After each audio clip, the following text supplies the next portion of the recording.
Board meeting. Susan, would you please call the roll? Delighted. Tom Crawford. Here. Bob Gunsel. Here. Roger Hewitt. Here. Lee Clough. Here. Joe Lowenstein. Here. Al McWilliams. Here. John Mohawk. Here. Christian Ryan. Here. Steve Dorr. Here. Sandy Smith. Here. John Split. Here. Bill Weiss. Here. We have a quorum. Excellent attendance. There. Yeah, perfect. Wow. Okay. First, we have audience participation. Jeff Hayner. I've been informed that I get 4 minutes here instead of 3 at council, Yes. which is fantastic, so I got some housekeeping notes. So I've tried to speak at other meetings, and I put you on my calendar, and then I'll be down at the city hall, and I'll look at the board, and it turns out that your meeting was moved forward, which makes it difficult for people who aren't right on top of everything, not your board meetings, but some of your committee meetings to attend. So look into that. I hate to see that happen. Number 2, I want to thank the DDA for helping a neighbor of mine. Her name is Rebecca Ahrens. She did some anti-graffiti stuff this last summer in some of the alleys, and I understand that the DDA helped her out with that, and I think that's terrific. It's what there's a lot of projects underway, and I'm a project manager for this nonprofit out of California called Beautify Earth, and their goal is to leave no ugly walls uncovered with art, and we try and find walls and art and artists and match them all together and get the money to do that. And I've got about 15 locations here in town, and now we're starting the other part. I've got about half a dozen artists, and they're going to send a couple more out. And so if the DDA has any ideas of some walls that they might want to participate in that program, I'd be welcome that information. Also, some of you may know me from my involvement in the gum and graffiti removal business. I have a company here called the Gum Giant, and I do gum and graffiti removal of the gum off of the sidewalks. And a lot of people tell me once they look down when they're downtown, they can't unsee that.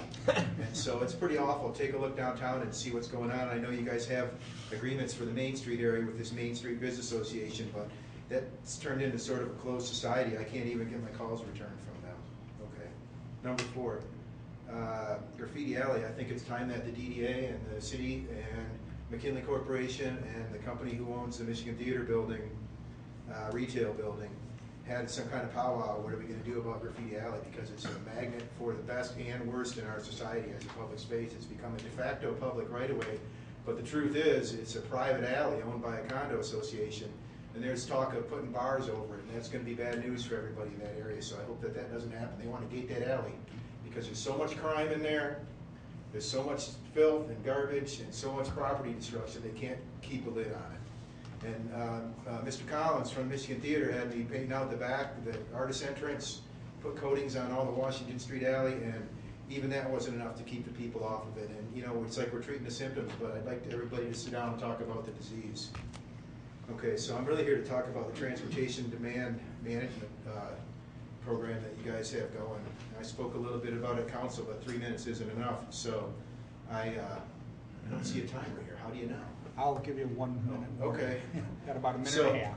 A lot of my customers, and I have customers in the Main Street and State Street and South U areas, which are all the DDA boundaries, have expressed concern that they had any idea this was going on, that it said in the request for the request that outlined the work that was going to be done, there were many things on there that didn't make it to the final report as far as I could tell, as far as they could tell.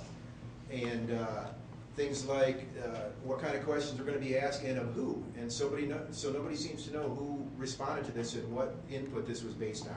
So that was a concern. And there were some things in there that were great. I think a lot of people think it's needed. There are some things that seem to be at odds with what's going on in the city. I think there needs to be better coordination between all the authorities here in town. I know that they're going to put 350 beds, some over on Southview there, between East University and Church, but they're only going to have about 56 parking spaces for 350 or 400 some tenants, because we know they double up in there. It's in their marketing brochures. So the idea is that I saw one of the things, I said, yeah, make developers pay for their own parking by 2019. By 2019, it's all going to be gone. There's going to be no more development happening except for tear downs. So and the rate seems to be going down. So just, I want to bring those concerns for people who couldn't make it. A lot of business owners are worried about the meter rates going up. Okay, thank you. Would anyone else like to address the board? Was I supposed to sign up first? Okay. You only get 3 minutes if you don't. Hi, from the Main Street Area Association. I am here today to just make a few comments about the parking study. I actually came to OPS last week, so some of you will probably hear this twice. And the Main Street Area Association Board is actually meeting tomorrow to discuss this. Susan is coming to our meeting, so we will be taking this up tomorrow. Excuse me, I just ran up the stairs. But I really just want to focus on two of the recommended changes that are in the study. The first being the tiered pricing, and specifically the prime rate, which, as we all know, the prime rate is for all of the e-park spaces. So right now, that recommendation is for the rate to go from $1.60 an hour to $2.40 an hour, which is basically a 50% increase. What I heard last week at OPS was that this is done because the price increase has to be substantial enough to affect a change in consumer behavior, which I completely understand. My big concern with this is that the DDA will end up trying to find this tipping point on the backs of our small businesses downtown, specifically our retailers. I think we can all agree that the environment for a retailer to be successful in our downtown is incredibly challenging right now. And also perception is part of the problem. So, you know, I just think about the idea of word getting out that downtown parking has increased by 50%, even though it's only certain spaces. Just that idea gets out there, and I think that there is the potential for some of our businesses to lose customers because they're going to say, you know what, it's already a challenge to get downtown. There's already the parking perception problem of finding a space, and now rates are going to be a 50% higher than they were. So I just caution you all when you're looking at this recommendation to remember the people that you are serving, and that is our downtown businesses.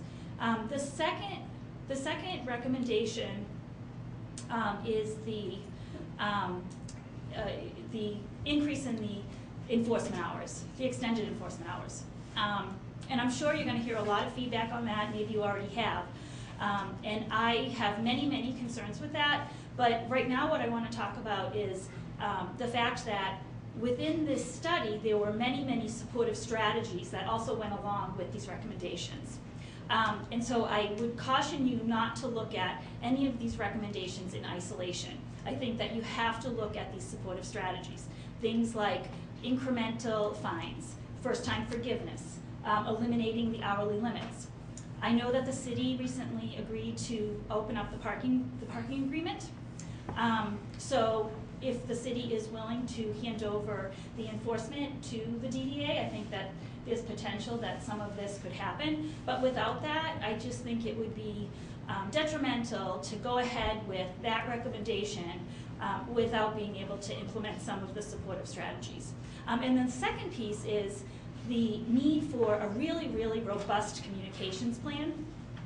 And my big concern with that is in the matrix, the implementation matrix that's in the study. Year 1 has the tiered pricing. Year 2 has the enforcement increase. And Year 3 has a communications plan. So my big problem with that is I don't understand how you're going, or I don't understand why you would suggest having the communications plan come 2 years after the changes took place. Thank you. Thank you. Would any other members of the public like to address the board? Okay. Seeing none, we'll move on. Next, we have a presentation from the Ann Arbor Area Transportation Authority. Nancy? Hi, I'm Nancy Shore, the Business Services Director for the RIDE and the Get Downtown program.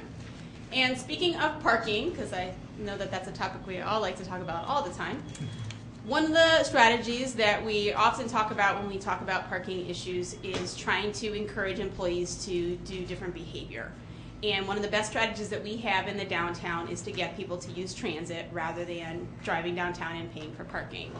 So one of the things that the Transit Authority, with the help of our lovely voters, is to have increased and expanded our service over the last couple of years. So what I want to do is I want to go over the next round of expansion that is happening on May 1st, and it is set to be one of the most major expansions of service. It's going to be pretty incredible for a lot of employees. So I just want to make sure you guys are well versed in it as the ambassadors or the representatives of the downtown. So the presentation is over here. So again, just to reiterate, we have done a couple rounds of service changes already that you've seen. And one of the most significant, I think, for downtown had been in August when we increased evening service on the weekends on Saturdays until 10 or 11 at night. And I know that our ridership shows that that is one of the highest utilized impacts that we've seen, is that people really are utilizing that evening service on Saturdays very, very well. So what's happening on May 1st? So here's the rundown of the primary changes. So there's some stuff that's going to be the same. Most of the routes are going to get new numbers because we figured, we're reconfiguring a lot of the routes. Why not change all the numbers too, right? Do it all at the same time. Make it easier for people. We have new routes in Ann Arbor on the west side. Ypsilanti is going to see a lot of different routes. And thanks to the voters in Scioto Township, there's going to be service to Scioto now. And there's going to be a little bit more service in Pittsfield Township as well. So going through all the changes, these are the ones that are not changing very much. Huron is going to have a little bit of a change, but just so you guys know, for the downtown and for employees, the most utilized routes downtown are the 4 and the 5. So the Washtenaw route and the Packard route. So 30 to 40% of employees, that's what they use all the time. So a lot of them aren't going to see any changes in their service. But for others, they are definitely going to see some changes. So this is our little route numbering changing guide, and we're changing it for a logical reason, which I'll get into, but most of them are going to be changed to different routes. And we have the little My Alerts pop up here because we do have an online service that you can subscribe to on the website if you want to get information on any detours that are happening because of construction and other issues. So that's something called My Alerts, and some of these routes are in construction right now, especially the Getty's route. So the method by the numbering system, so we've got the inner city routes, the ones going from Ann Arbor to Ypsilanti, those are going to stay single digit. If you're looking at the 20s and 30s, you'll know that those are Ann Arbor locals. If you're looking at the 40s, you'll know that those are Ypsilanti locals. If you're looking at anything in the 60s, that becomes a connector or crosstown route, so it might not go downtown, it just might go to the university or somewhere else. And then we're renumbering our express routes happily because the RTA is going to be taking those the 3-digit routes, and so we had to move ours to a double-digit route. And so this kind of just shows the different configurations of the routes. So what's going to be new in Ann Arbor? The big thing is that we are making service more direct. So we had a couple of looping routes on the west side. So we had a route that would go up Liberty, it would go down Maple, and then down Miller, a big looping round route. And the same is true for the Jackson Road route. It would go all the way up Jackson to Dexter, it would go up around Wagner, and then would come down Jackson. So a lot of people only had service on one side of the street, or they had to ride it all the way around to get to where they wanted to go. Well, instead of doing that, we're going to be changing the routes so that they're going to be more direct. So we're just going to have a route down Jackson, a route down Dexter, a route down Miller, and a route down Liberty. And they're just going to go up and down, up and down. And so that's going to make it more direct, which is actually going to make it more convenient. I know for myself personally, sometimes when I take the Jackson route, I have to loop around. It'll add 20 minutes to my commute. Well, now I can just go right up Jackson, get where I want to go because I don't have to make that big a loop. So it's going to make more direct service to the downtown, which will benefit Ann Arbor commuters. The SIO service, so we're going to see SIO service all the way to the Meyer on Jackson Road. There's also going to be service to up to the Liberty Athletic Club over by Cyrus Road as well. And so that's just showing all the SIO service that we're going to have. And then we're actually going to have a crosstown route, which is not going to impact the downtown as much, except for people who are living on the west side now have another way that they can go downtown by going onto the west side of Ann Arbor, which it'll loop on Skyline, and then it'll come downtown from there. So there's just going to be more and more service coming downtown. And then this is that service that is going to be to Oak Valley. So now people live in there. I don't know if you guys have seen, but there's a lot of housing developments happening on Oak Valley now around Waters by the Pittsfield Library. they didn't have service, and now there's a bus stop right there, so any of those folks that live there can hop on a bus and go right downtown. So also, for the sake of TDM, reminding everybody that we have a lot of park and ride locations, and a lot of the service to those are not changing, but just to reiterate so you guys know, there are remote parking options to the downtown, and there are the park and ride lots. We've got some that are ATA park and ride lots, so Pioneer, Green Road, and then we also have shared use lots. So these are lots that we have an agreement with another party, a third party, to allow people to park there. And they comprise a lot of the routes that we have. So if you're going to go, if you're on the coming from the east side of Ann Arbor, you can get to the Washtenaw County Service Center and then take the 4 downtown, take the Washtenaw route downtown. So again, just reminding you that there are these park and ride options for employees if they need them. So in Ypsilanti, we're trying to actually reconfigure the routes so that they're more similar to Ann Arbor, where we're making them less looping, making sure that they're more direct to downtown Ypsilanti. And so we're actually replacing 3 routes with 6. So that's going to make more coverage. It's going to make more connections to downtown Ypsilanti. And of course, when people get downtown Ypsilanti, then they can connect to downtown Ann Arbor much more easily.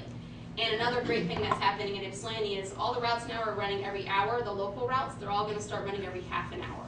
So I'm sure we're going to see more folks who live in Ypsilanti now feel like it's realistic for them to have a job in Ann Arbor, connect by the buses, because everybody knows the more frequent you can make service, the more likely people are going to use it. So number 3, that's just going through a little bit of a change, and the thing that's beneficial about this change is that there's a lot of apartment complexes where this bus is going. So Peninsular Place apartments, other apartments where a lot of EMU students live, there's going to now be service for them a little bit more than there used to be, and that again will be direct service to the downtown on the 3 route.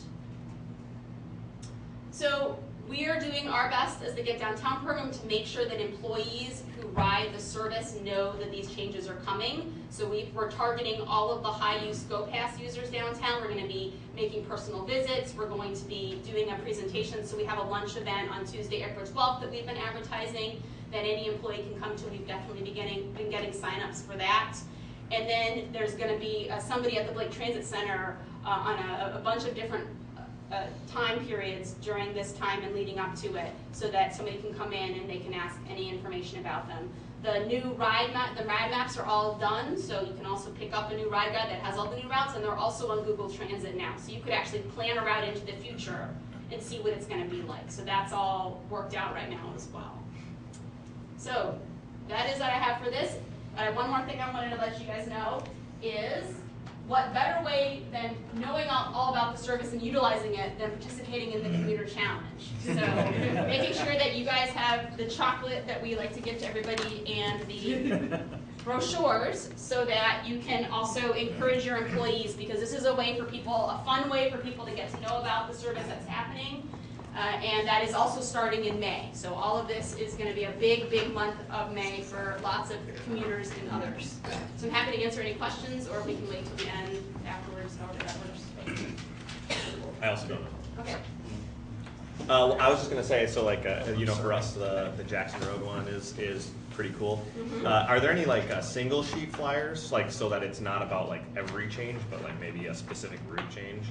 Because like as a pamphlet for just single sheet for like specific businesses and areas, that might be. Yeah, so we have a flyer Yeah. that we're going to give to businesses that just has the different route changes, and it has a route map on the back of it. Yeah. But if you go to the rideyourway.org, there's a PDF that has all the individual The routes, individual so somebody routes. can print Okay. out Perfect. just that one route if that's something Okay, that they're cool. interested in. All right, cool. That's fine. Okay. Any other questions? Okay, thank you very much, Nancy. Thanks, Nancy. Today at the downtown. Okay. We didn't clap. Okay. Next, we are getting the final report on our transportation demand management study from Nelson Nygaard. We have Tom Brown who's going to present it to us. Certainly heard a lot about a few of the recommendations from the public, so Tom, why don't you take us through all of the recommendations that you have here. Okay. Thank you. Yeah, I'm Tom Brown with Nelson Nygaard Consulting Associates. I see a lot of people in this room that saw this last week, so I will apologize for having to sit through it one more time. I'll try to go a little more quickly. So a bit of background, we've actually already heard the term TDM mentioned a few times. So a quick overview of what that actually means is basically about addressing constraints within an existing system as part of managing that system.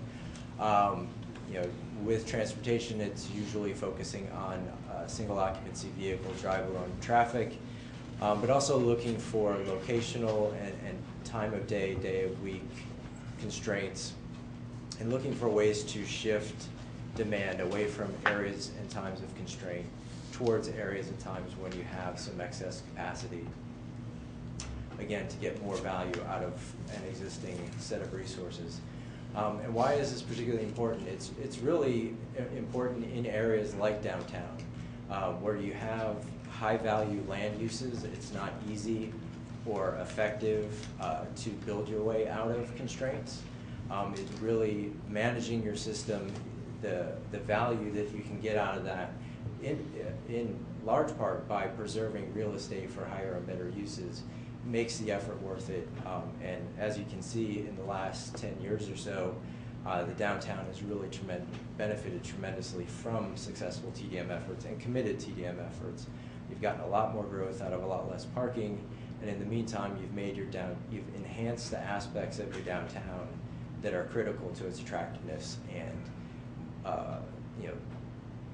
across the country, in the Midwest, all big cities, small cities, those characteristics are becoming even more intensely demanded by residents and employees who are looking for walkable urban places that do have transit options, that are bike friendly, all the things that downtown has long had and are continuing to improve.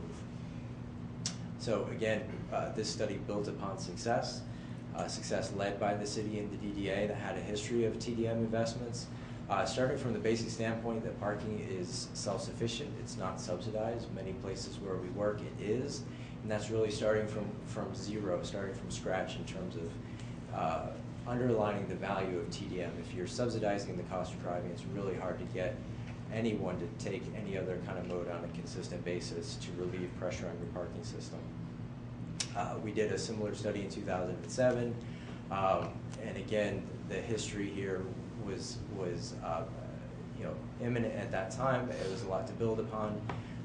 We focused on pricing-based demand management, improving mobility, including pedestrian, transit, and bike, and outlining basically the framework for the types of parking facility supply expansions that we felt would have to be the types that you would have to pursue to get popular support for supply expansion, which is basically joint development. So it's not a standalone parking facility.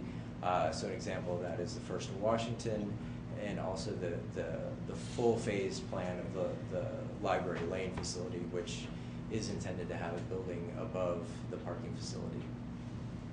So turning to the 2015 study, the basic starting question for the study is, does downtown have a parking problem? And one of the areas I like to start off with is separating problems from complaints. You can address complaints and minimize complaints, but if your downtown is vibrant, successful, there are always going to be complaints, because especially in a Midwestern environment, parking is never going to be as easy or as cheap as many people expect it to be.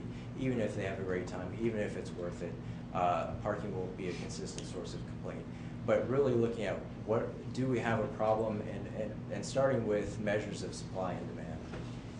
This map is a basic measure of supply and demand in what is most consistently the most constrained period of any downtown, the midday weekday, where you have the peak of the commuter parking demand as well as the commercial retail peak during the lunch hour.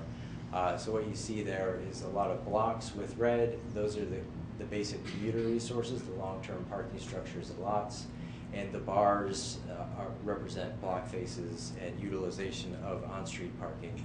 So it's kind of a mixed bag with the on-street, but a lot of constraints in the off-street, which was verified when we went out and met with employers and commuters who said, we love being downtown, we don't mind the cost of parking, some do, but really the biggest problem is when we're willing to pay for a parking permit, there isn't one available, especially when we want to expand.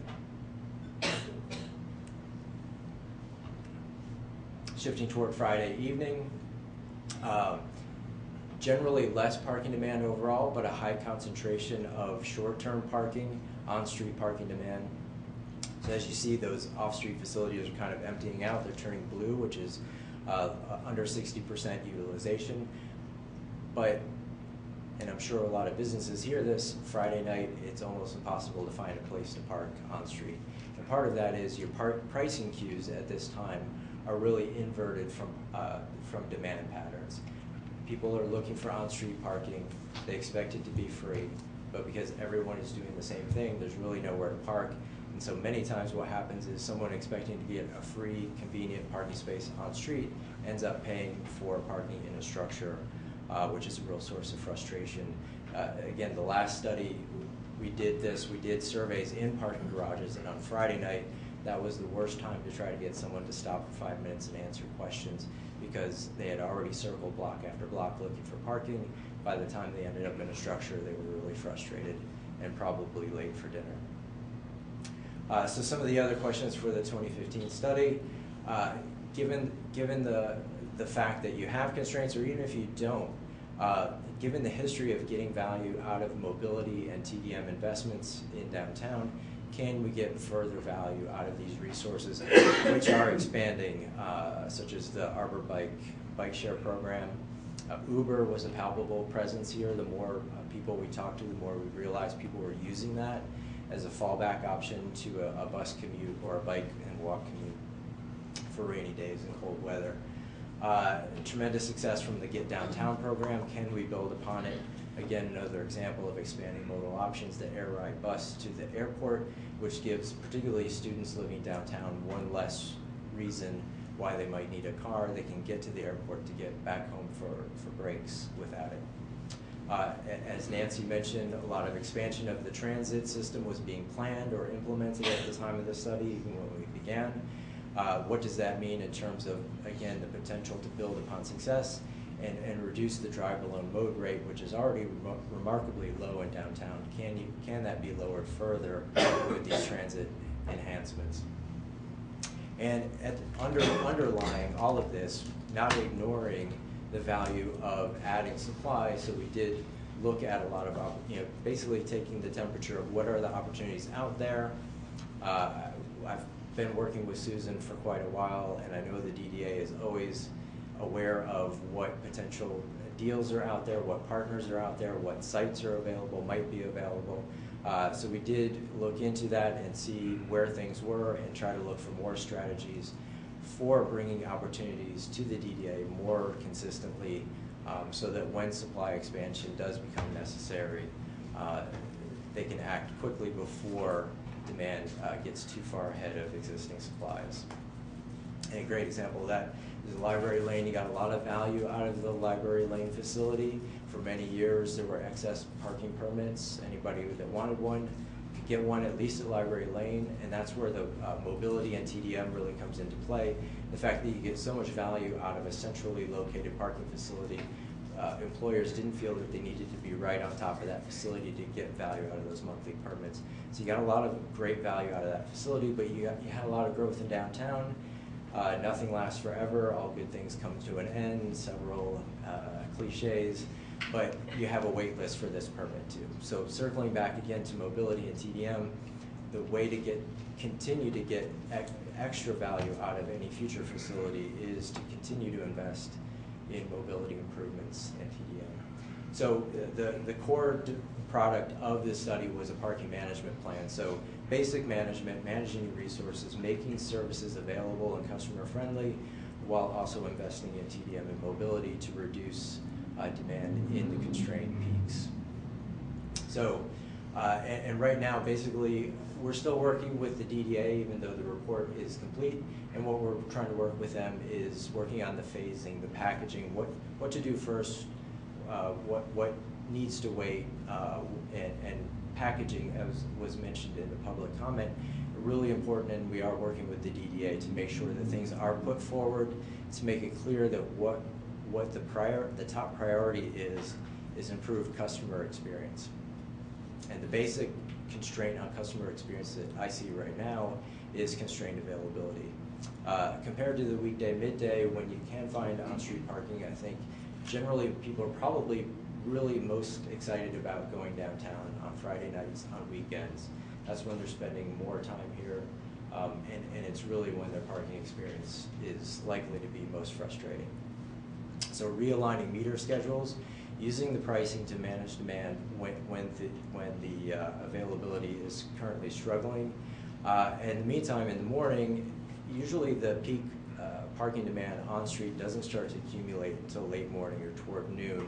So you could actually provide a few hours of free parking. You don't really need the pricing to maintain availability in that period, but you really do, you are starting to see it. And actually this map, I failed to mention, is Monday evening. Like many cities, I think downtown Ann Arbor is shifting strongly toward an evening economy. The retail businesses, the restaurant businesses, Monday is becoming as hard to find an on-street parking space as Friday was 8 years ago. And so expanding pricing to improve evening availability, I think, is a part of solving that frustration of not being able to find parking where you're expected to find it, and having a very different and more costly parking experience than you expected. And I think expectation is a big part of it, which circles back to that idea of the communications plan, which I will have to look back at that. It would have to be part of this, absolutely. And the refined tiered rates, so one of the findings that we did see was even in the weekday midday, there was a real gap in demand and availability between the e-park machines and the conventional meters. The e-park machines were very constrained, and I think that's a combination of their preferred location and the fact that they're just more convenient and easy to use because you can use a credit card. So again, rather than having people circle around that same subset of spaces, using a pricing queue to shift some demand into the more peripheral locations can free up some of those spaces and make a more predictable experience. But really, I think what is critical to this, and the DDA and the City of Ann Arbor does this, is well positioned to do this better than most cities, is really committing to adjusting rates to get the performance that you want. I think a lot of consultants have charged a lot of cities a lot of money to do impressive looking math to arrive at the perfect price for all parking options, and it's kind of a myth. What's really important is committing to using price and adjusting it until you get the performance that you want, because conditions are changing all the time. And one of the things that's critical to this is eliminating time limits when you can. And one of the things that the DDA is moving toward the forefront is eliminating them starting with the evening period. So maybe after 5 p.m., again, when people are expecting to spend more time, there is no time limit. So maybe you're charging them at the meter, but you're not limiting their parking to 1 or 2 hours. And the communications wayfinding plan is planned to be part of that. Maybe that was a mistake on my part in the report, but we are working with the DDA, and that is in their hands right now, and that is something that they've recognized as a priority. Along with that, and this is something that's not quite in the DDA's hands, but it is something that they are prioritizing. And when I say that, I mean Amber and Susan and Nancy on the planning side, prioritizing performance-focused enforcement, which does combine first-time forgiveness. So someone comes downtown, maybe there's a rule change, maybe they're not familiar with the downtown, they make a mistake, they don't get penalized, they get information. The flip side of that is someone who prioritizes convenience and is willing to pay a parking ticket every once in a while for regularly sort of parking outside the rules, use an incremental fine so that what you seek from both camps is a high compliance environment. This will actually, if this is successful, it will eventually reduce fine revenue, but it will add a tremendous amount of value to the downtown by making it a friendlier place to park. And part of that is prioritizing areas and times of constraint, making it clear that this isn't about compliance for its own sake or writing tickets for their own sake, but really about managing the resource. So really seeking compliance, particularly where it's important to maintain availability, and representing enforcement as an extension of parking management. The second area of focus for implementation is the farmers market. As part of the events, the regular events that occur downtown, we observed a few Saturday markets and a Wednesday market and looked for opportunities to relieve parking issues there. And one of the easiest potential solutions, seemingly, there are a series of loading zones that are right now signed commercial only. Those could be re-signed to make it clear that on weekends and farmers market days, those could be customer pickup and drop-off zones, which is something that we heard from the market people, that people would park further away, but they're either they have someone with limited mobility in their car, or they're picking up a lot of stuff, and that just doesn't work for them. So this is a way to make that work in conjunction with parking a block or two away. Dedicated vendor strategies, we found some opportunities to explore enforcement, expanding bike parking, particularly in specific locations. There are racks there that are underutilized in the area, so exploring opportunities to put bike parking where it's most needed for those events. And using the farmers market as a way to test strategies for the bigger toolbox for larger and other events. Finally, expanding commuter options. So getting back to that constraint of, gee, my company's doing great, it's growing, but a certain subset of my employees do need parking permits, and I just can't get them. Again, similarly, pricing is the most effective way to adjust supply and demand when the supply is fixed, at least temporarily. And so talking about increasing the base rate for permits, and then using that as an opportunity to further incentivize TDM participation in the Get Downtown program and the Go Pass. So discounting the permits for employers that do participate, to the point where maybe they don't see any increase, and more of the cost burden falls on those that are not participating in these TDM programs. Continue to develop pay-as-you-go permit options, something that the DDA has been working on for several years and is piloting in 4th and Washington, and providing further incentives to actually use Go Pass, providing rainy day options in the form of occasional parking permits. So if I'm a Go Pass participant, maybe I get 5 or 6 daily permits, so that on days when I do need to drive, I can do that. So that gives me one less reason to hold on to a monthly parking permit. And Nancy mentioned the Commuter Challenge Month. The idea, this is very common on university campuses, the idea that you can freeze your permit to try out an alternative mode, maybe for a month, without putting yourself at risk of ending on a wait list. So if it didn't work out, you can go back to your monthly parking permit when the Commuter Challenge is over. Finally, coordinating with the ride and other planning partners to make the most of mobility solutions that are outside the DDA's direct control, transit expansions, park and ride solutions, and closing regional bike gaps, where downtown has made tremendous strides in terms of the downtown bike network. For that to effectively, or to maximize the benefit of that for bringing in more bike commuters, you really need regional bike connections, and so we tried to map out where those might be prioritized. Thank you. I can answer any questions, or I'll sit down. Questions? Well, maybe asking for a clarification. Sure. As we talk about the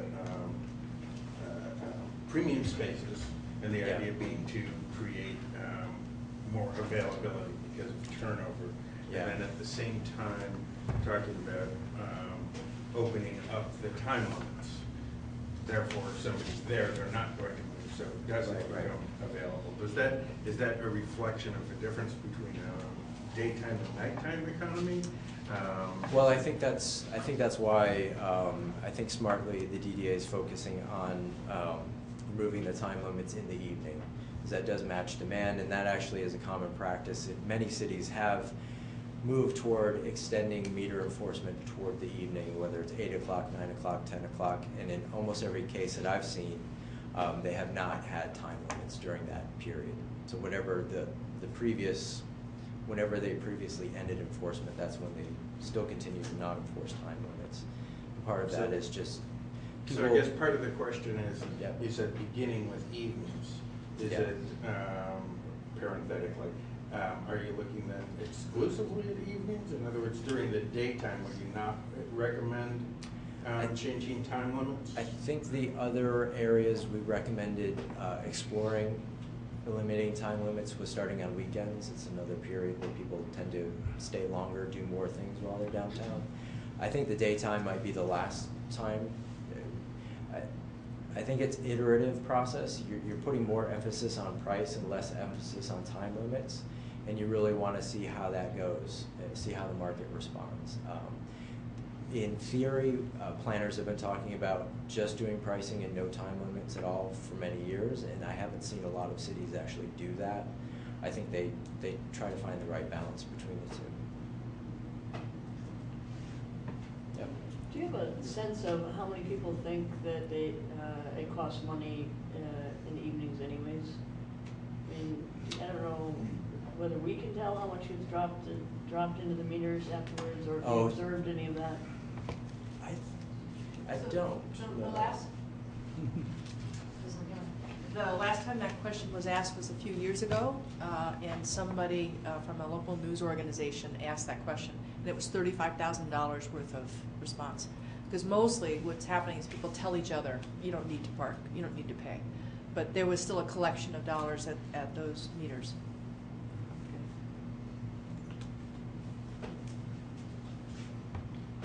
Well, that's why it's the hard question. What we're hearing most from the public is that extending hours into the evening or shifting hours into the evening is going to hurt my business. Raising rates is going to hurt my business. I think your presentation addresses that pretty well. But how do you? What's a fairly simple, straightforward answer to that? Or is there one? Well, I don't think there is a straightforward answer. I think I think the history of meters prolongs that conversation a bit more than it might in other market areas. Meters were actually invented by a department store, I think in Oklahoma City. I mean, it was at the beginning it arose out of a need to create turnover at the curb, because otherwise employees would take all the best spaces. But I think over the years, meters became the purview of politicians. In most cities I work in, to raise or lower rates is a political decision.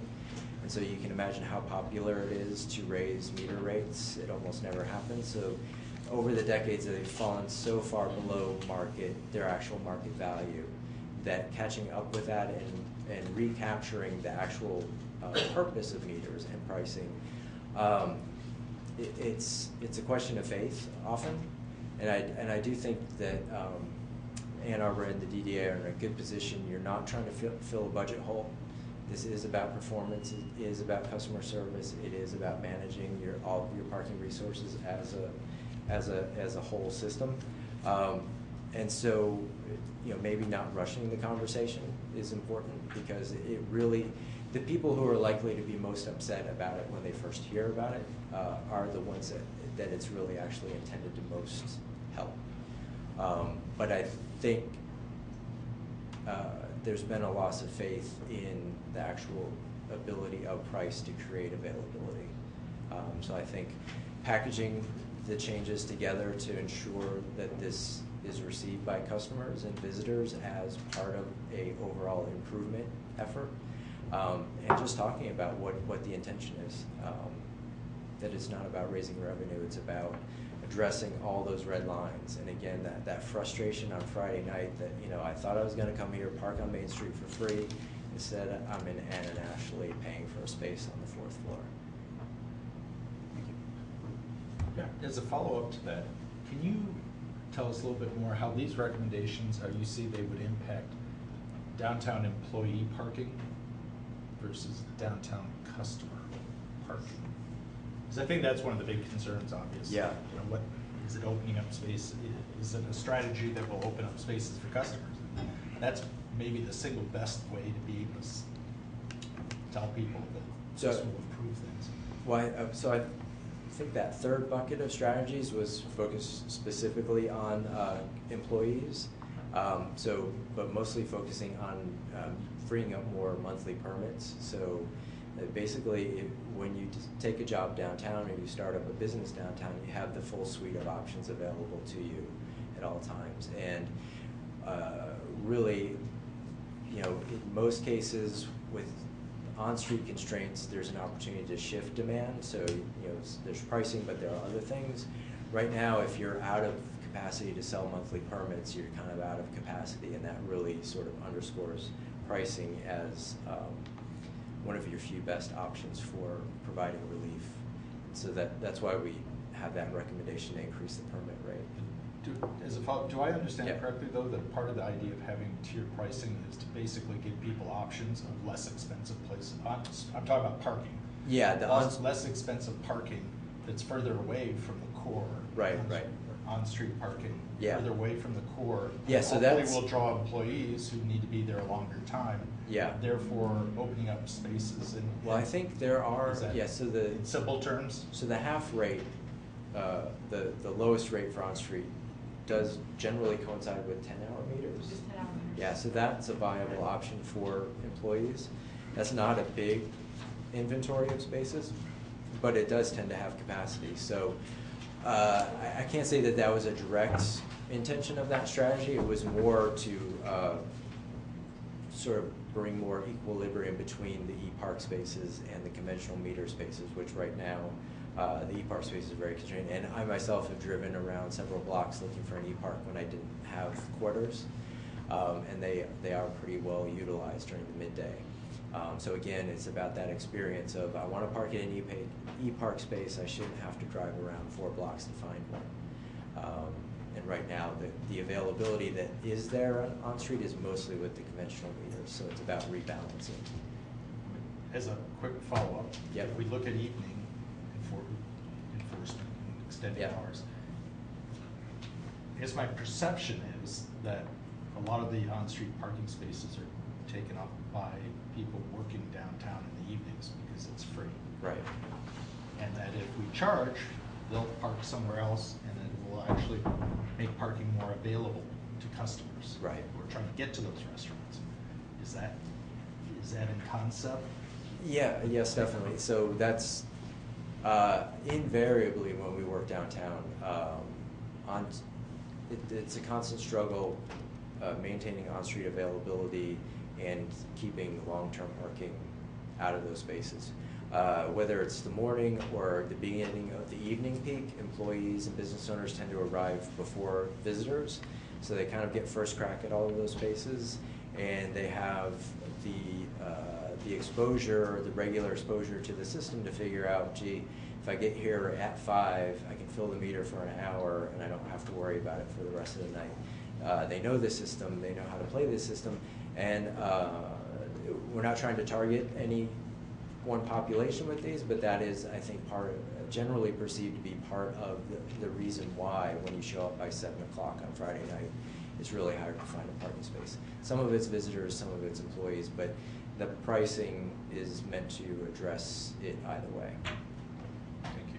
And this is more of a comment than a question. I just want to remind everyone that we do not have a shortage of permits during evening hours. Right. We do have permits available after 3 o'clock for a mere $30, I believe, a month as an option for those people who are parking on the street at no charge at this point.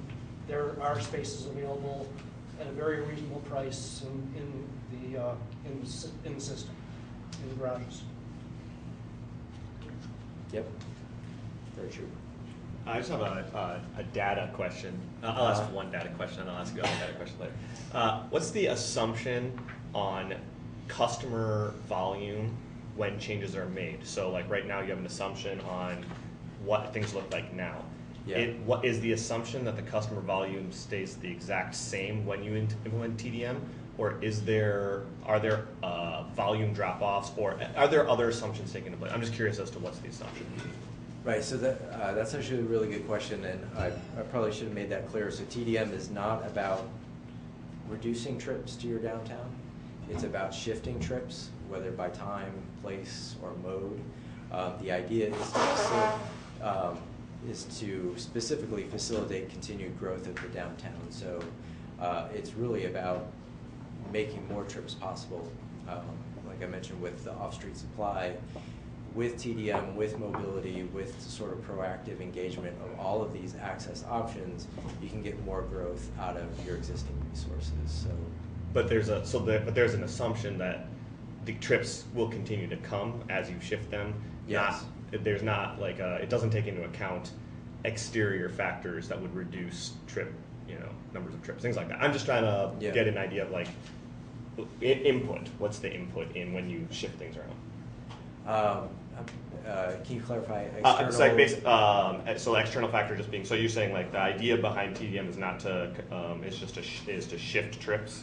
I'm just curious as to, that's assuming that there's no, by shifting trips, you're not reducing the input into the system, right? Right. As a total, as a whole. Yes, exactly. Okay. So our assumption is that downtown is and will remain an attractive place to be.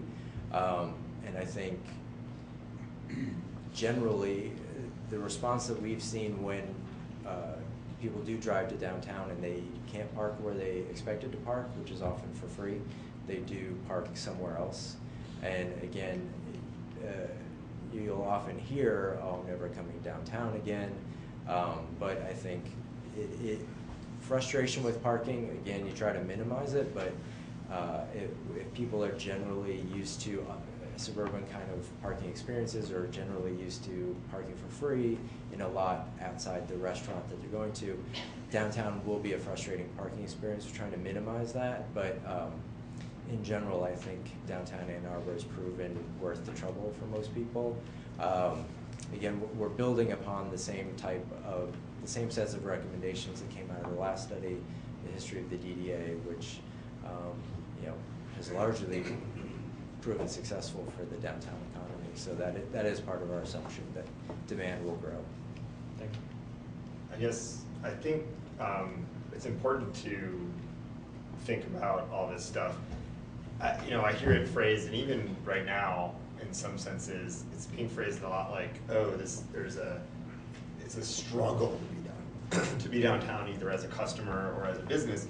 But it's really important to remember that retailers and businesses, and my business, we're downtown because it's downtown, not in spite of it. And when I'm coming downtown to shop or eat, I'm coming downtown because it's downtown, not in spite of it being downtown. And so thinking about it, that we're not really talking about parking demand. We're talking about location demand. People want to be here. The things that affect that demand are this vibrant downtown that we've all been working so hard to create for all these years. And that demand, the accessing of it,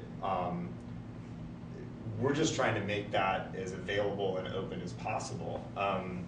The demand itself is just for a lot of people to be in the same place at the same time.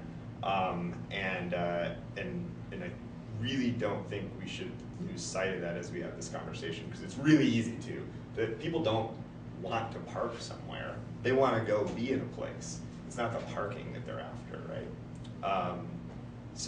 And that sounds kind of simple, but in a lot of statements that I hear, that's the one piece that's missing, is that, we're just trying to make a parking place, which is not what people want.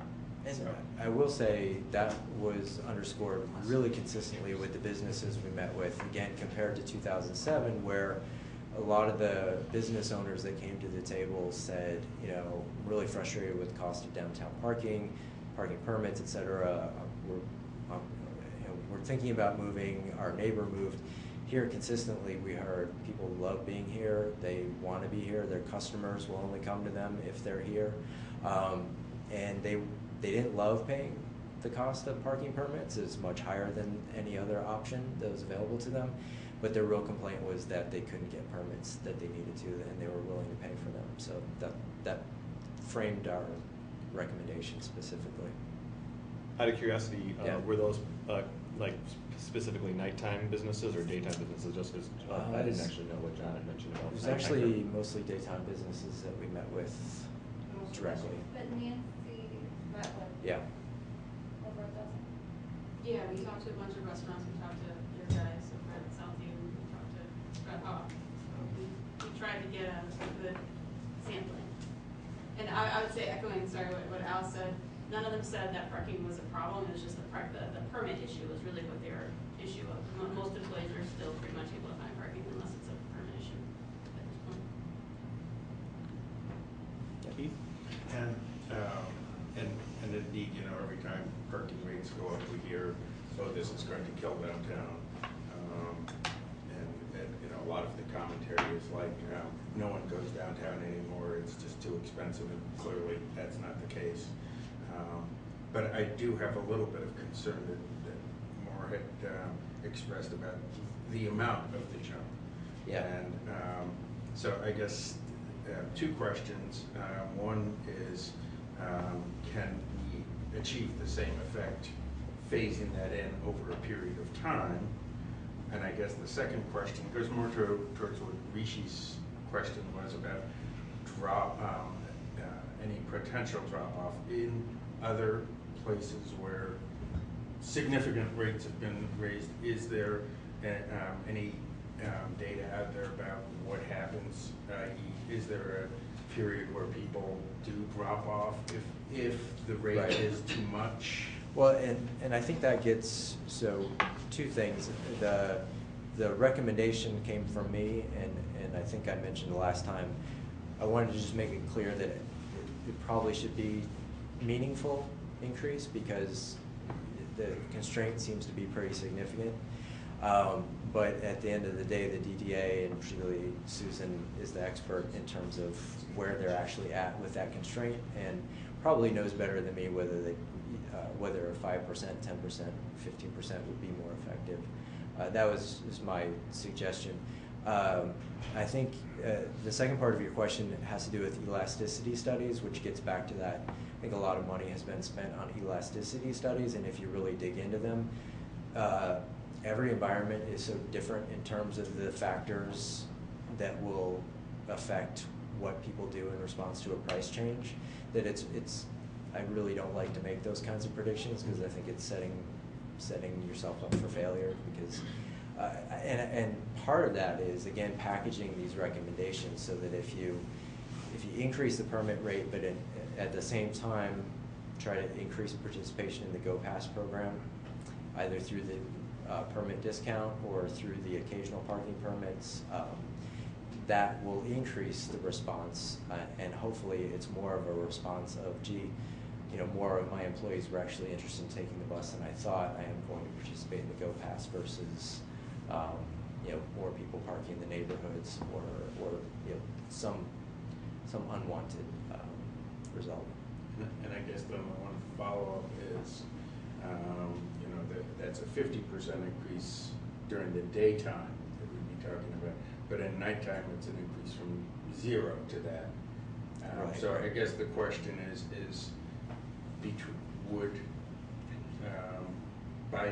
would it make sense to separate those things? In other words, if you start off by doing evening enforcement, for instance, the people who park there for free, and the employees are not going to say, well, you know, it goes from free to $1.60. That's significant. Right. And others who anticipate it for free, it's already a significant, to use your terminology, it's already a significant raise. Right. Is that worth checking out first to see what those results are? So that would be sequencing where the evening enforcement is extended first. And then creating the tier rate. That would be fine, yeah. Either way, I mean, I think either one of those recommendations, it's really about working with the stakeholders to find the right sequence of recommendations. Again, neither one of those is about plugging a budget hole, which I have seen cities where, even where we had recommended extending evening metering, you know, 2 years before, suddenly they're trying to fill a budget hole, and you sort of get rushed into doing it, and it doesn't go particularly well. I mean, I think for evenings, and this is a question whether you see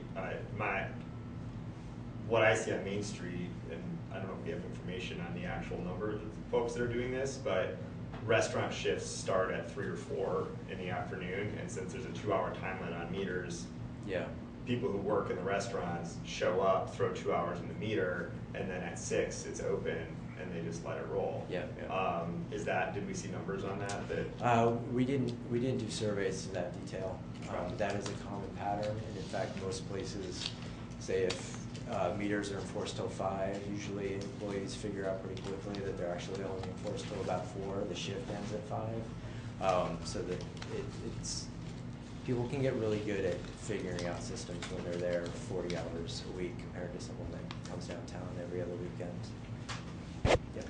So I would agree with another comment from Maura, and I think it's communication is the key to success in whatever range of options that we have. I run the Ann Arbor Arts Center downtown, and I have employees that come in from out of the city that don't live in Ann Arbor, and they're not aware of the different options. So I just think better education and better communication to businesses and the community in general will be helpful. Yeah, absolutely. So I don't want it to be number 3. I want it to be higher up the chain as well. Yep. One more question. Sorry, this is back to the input.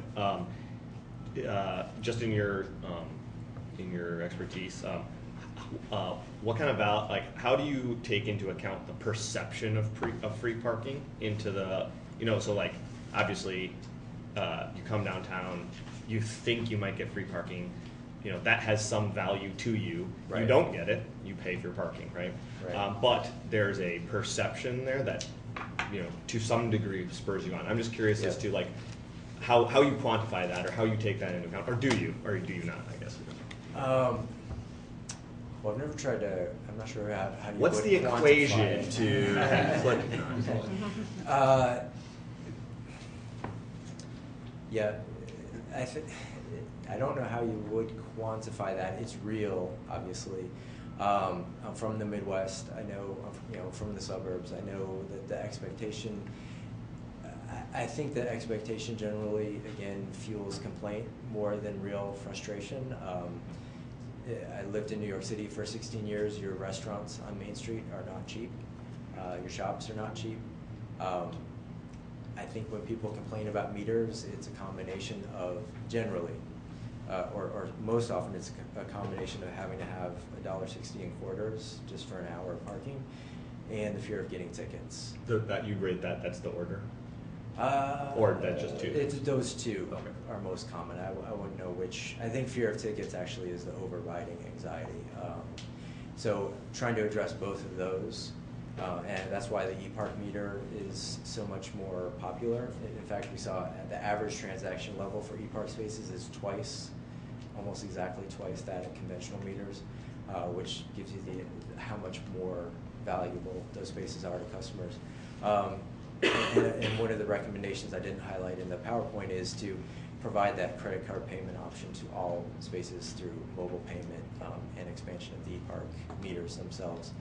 So again, it's really about making parking easier, and absolutely communication is critical to that, because the idea is that everyone knows what their option is and they go straight to that, and those options have availability, so they're not getting frustrated, they're not adding to traffic. Yeah.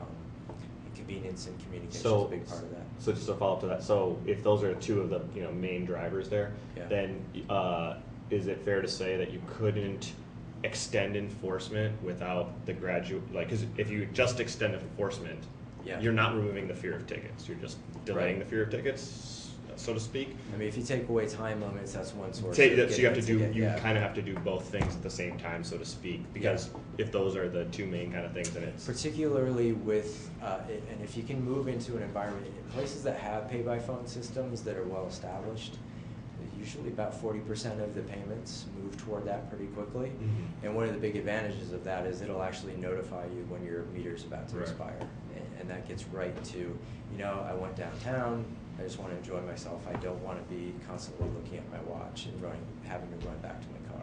And that's that 40%. That's like a fairly common. It's pretty standard, yeah. That's standard with places with e-park machines, or pay by phone. Pay by phone, yeah. I mean, I didn't do a survey nationwide, but most of the places I've worked at, 40% seems to be pretty standard. It's just. Do you know what our number is, out of curiosity? What's that? Do you know what our number is, out of curiosity? It's pretty low. 2%? Very low. So. I'm 1% of that, by the way. One of the other recommendations is to change the provider. Yeah, and actually Joe is moving forward, and probably, I think you were moving forward with that even before. Yeah, but that's one of the first things we noticed was you actually did have pay by phone, but it wasn't obvious to most people. It didn't seem to be particularly well used. We actually only have renew by phone, we don't have pay by phone. No, we have pay by phone. Can you? Yeah, From- by app. Huh. We have an app. Yep. Didn't know that. I love that app. All right. There you Is go. there, are there any other questions for Tom? The app is called Pay by Phone, which is stupid, but you know. Anyway, but outside of that. Okay. Thank you. Thank you very much. Thank you. Okay. Next, reports from city boards and commissions. Reed Etter, downtown citizen area. And citizens. another transportation issue, we pass these around. I think you should have got these already by email. The Citizens Advisory Council met last night, and we devoted, it was pretty much a casual sort of discussion, because we hadn't really had a chance to just sit down and talk for a period of time. And most importantly, one of the issues we covered was the future transportation opportunities in Ann Arbor. And as you know, we strongly support the DDA's efforts in development of downtown TDM and get downtown options. And some of us attended the recent public meetings on the possibility of the connector in Ann Arbor. Some of us also attended recent meetings in the Southeast Michigan Regional Transit Authority at both the David Whitney in downtown Detroit and also at Shinola. And some of you, of course, were at the Shinola one here as well. We also briefly discussed the history of transportation in Ann Arbor and plans for dedication of 2 historical street exhibits next week. And of course, that's what I passed out to you at this point. There are 2 of those. The dedication will take place on April 13th. Both of those are being placed on the facade. There are 2 exhibits that are going to be placed up, and both of those are on the facade of the 1940s Art Moderne Greyhound bus station. As you can see, the facade has recently been restored. That was built on West Huron in 1940. One celebrates the history of the story of the movement from interurbans in Ann Arbor to buses like Greyhound, Shortway, and Blue Goose. And the other also covers the interurban station.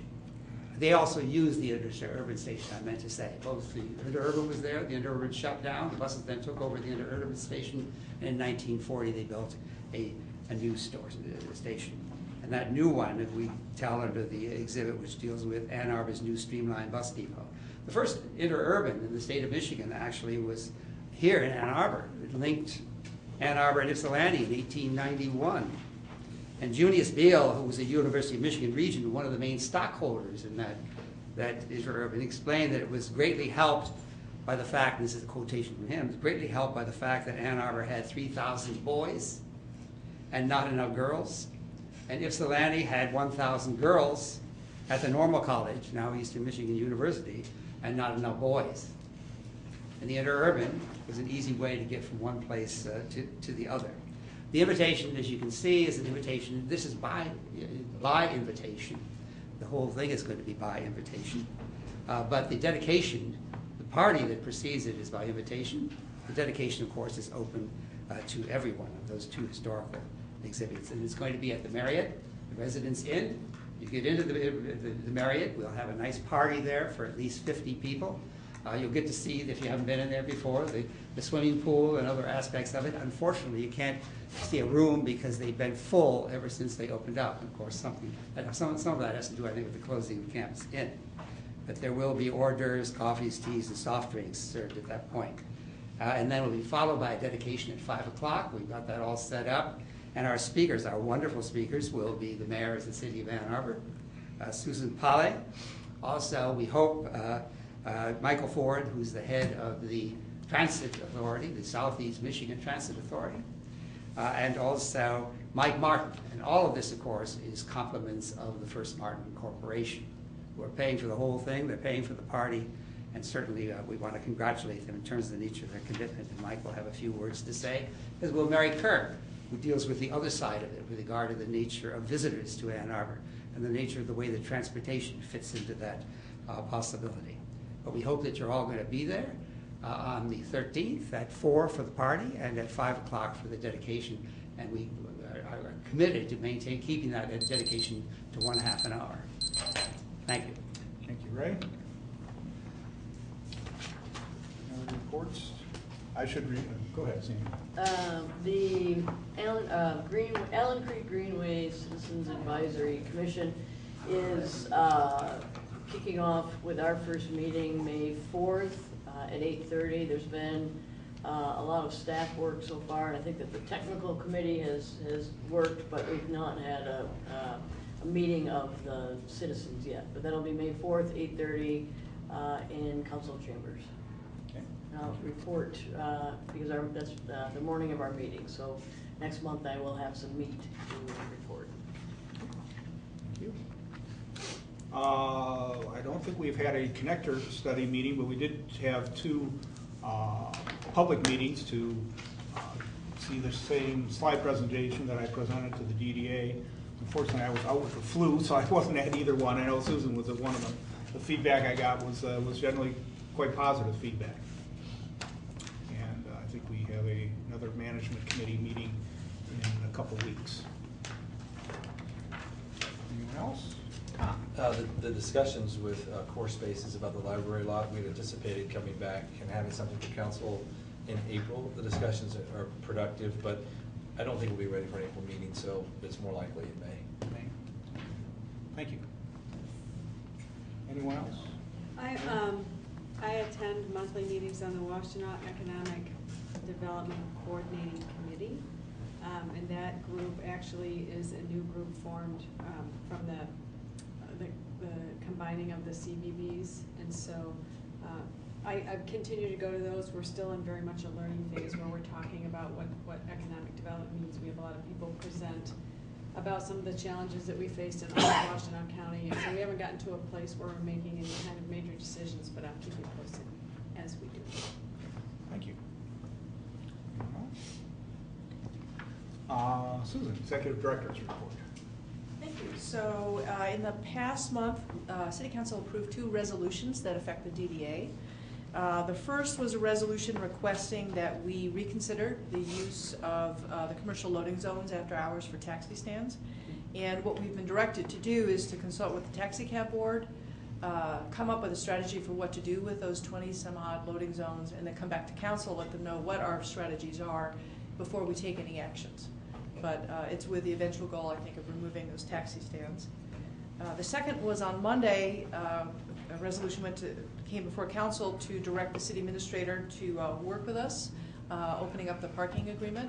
So Tom and I'll meet and figure out what our next steps are, but council was generally very supportive of having a conversation with us. As I had said to them at our budget presentation, we had been received this demand management study with some pretty important recommendations that needed the city to be a partner with the DDA. And so this is an opportunity for us to sit down with the city and talk about what we might be doing and how we'll do it. So this is all very helpful feedback for Tom and I. The next thing is to say that the presentation Tom just gave, I'll be presenting tomorrow with Main Street Area Association. I've also been in touch with the cultural leaders. I'll be presenting it there. If any of you are aware of meetings where folks would find it useful, I'd be happy to share it. It demystifies it if people see what it is that's being talked about and the why of it. So, please let me know if you hear of people interested in a presentation. And then finally, speaking of which, tomorrow I've been invited to be part of a presentation at the library. It's one of the sustainability forums, along with somebody from SEMCOG, M-City, the Washtenaw County Community and Economic Development Department. We're going to all be looking forward to what we think Ann Arbor is going to look like, specifically downtown Ann Arbor. Looking forward, what are going to be the challenges and what might be some of the sustainability solutions. It should be an interesting conversation. So if you're interested, join us tomorrow at the library at 7. Thank you. Thank you, Susan. Gondolas, right, Keith? You know that's where I'm still. Okay, subcommittee reports. First, Operations Committee, John Split and Keith Orr. Roger May, we have approval of minutes first. I'm sorry, thank you. Pardon me. Approval of minutes. We entertain a motion to approve the minutes for the previous meeting. So moved. Second. Okay. Any discussion? Okay. All in favor say aye. Aye. All opposed? Passes. Now, subcommittee reports. operations. First, on pages 17 through 26 in your board packet, we have the monthly park and transportation report. Hopefully everybody's had a chance to look that over. Are there any questions about it? No? Nelson Nygaard, Keith? Next part is mine, and it's pretty easy because whatever discussion we're going to have, we've had already, I think. It's basically at part of that presentation, Tom highlighted that the 3 target areas were improving short-term access, improving the farmers market access, and expanding commuter options. And that's clearly what the committee's going to be working on starting at our next meeting. Construction Fourth and William Improvements Project. The construction of the new elevator shaft, the first new elevator shaft, is ongoing. I would expect the new elevator will be showing up in the next week and hopefully installed in working order. They are still shooting for before Art Fair.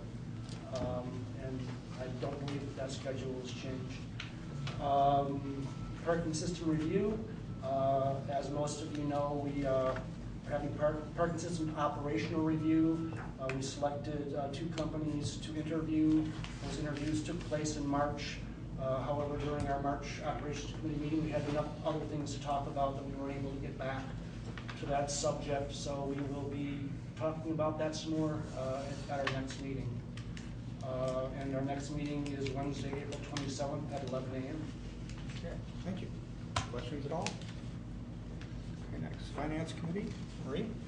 So we talked about planning for future parking systems, and one of the things that we discussed was in order to take on any type of new parking structure, you have to have 15% down cash to do so.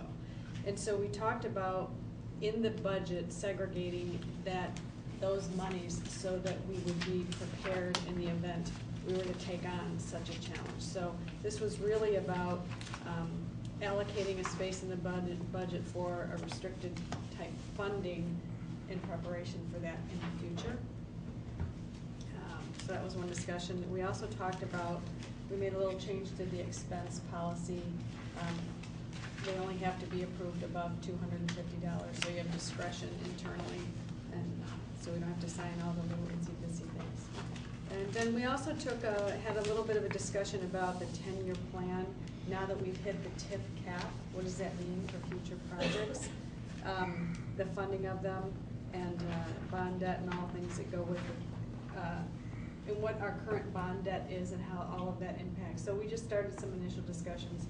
There will be more, but that's what we went through with this one. Oh, and the next Finance Committee meeting is Tuesday, April 26th at 1 o'clock. Any questions at all? Very good. Capital improvements. John. Hello. As folks may know, we did not meet in March because our staff and consultants are working hard on developing the plans for the South University project, and also was continuing to meet with stakeholders. So they're doing the behind-the-scenes work right now. As a preview for April, our hope is to do another walking tour, similar to what we did for South U, to get folks out there looking at the Carytown area as a kickoff to that project, the Fifth and Detroit project. That will happen at our next meeting, Wednesday, April 20th at 11 a.m. What if it hails? Well, it's perfect. We've got the protection of the farmers market structure to run under. Okay. Any questions at all? So your walking tour is Wednesday, April 20th at 11? That's the plan. Hope the weather cooperates.